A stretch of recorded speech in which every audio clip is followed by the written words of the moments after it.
சென்னை வடபழனியில் இருசக்கர வாகனத்தை சரியான இடத்தில் நிறுத்துமாறு சொன்ன மருத்துவமனை ஊழியர்கள் மீது சிகிச்சைக்கு வந்தவர் தாக்குதல் நடத்திய சம்பவம் பரபரப்பை ஏற்படுத்தியுள்ளது.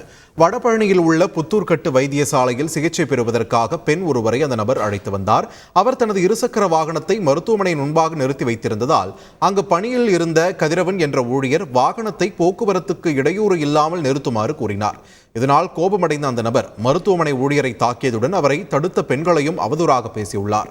மருத்துவமனை ஊழியர்கள் தடுத்ததால் வெளியே சென்ற அந்த நபர் 10 பேரை அழைத்து வந்து மீண்டும் மருத்துவர்கள் மற்றும் ஊழியர்கள் மீது தாக்குதல் நடத்தியுள்ளார். இதுகுறித்த சிசிடிவி ஆதாரத்துடன் மருத்துவர் அருணா என்பவர் அளித்த புகாரின் பேரில் வடபழனி போலீசார் விசாரணை மேற்கொண்டு வருகின்றனர்.